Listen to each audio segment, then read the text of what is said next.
Bismillahirrahmanirrahim. Assalamu alaikum wa rahmatullahi wa barakatuh.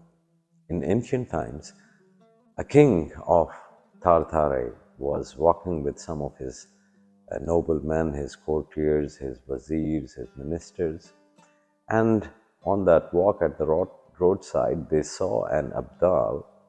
And Abdal is actually a wandering Sufi, and Abdal means a changed one. So they saw an Abdal who cried out upon looking to them that whoever will give me 100 dinars, I'll give him some good piece of advice.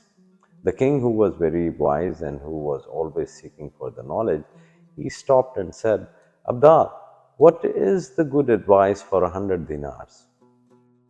And Abdal said, Sir, order the sum to be given to me and I'll tell it to you immediately.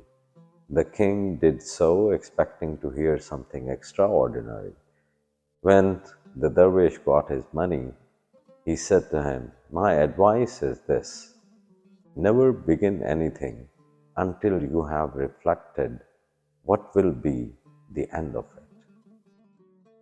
Upon listening to this, the nobles and the ministers and everyone else present there laughed, saying that the Abdal had been wise to ask for his money in advance. But the king said, You have no reason to laugh at the good advice of this Abdal has given to me.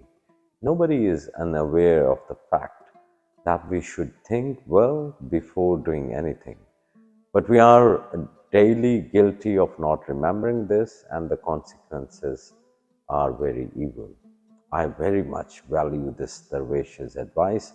He decided to bear the advice always in his mind and commanded it to be written in gold on the walls and even engraved on one of his silver plates.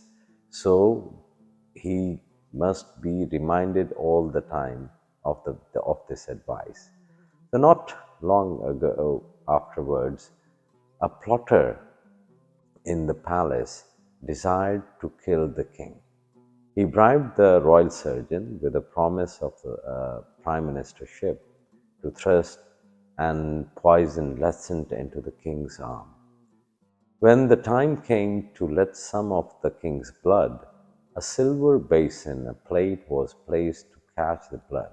Suddenly the surgeon became aware of the words engraved upon that silver plate: Never begin anything until you have reflected what will be the end of it. It was only then that the surgeon realized that if the plotter became the king, he could have him killed instantly and would not need to fulfill his bargain. The king, seeing that the surgeon was now trembling, asked him what was wrong with him, and so he confessed the truth. At that very moment, the plotter was seized, and the king sent for all the people who were present when the Abdal gave his advice and said to them, Do you still laugh at the advice of the dervish? My dear, the power of Allah, no sound, no shape, no form, but when it manifests, none can resist. You can dye your hair, certainly, but what can you do for your face? Take good care of yourself.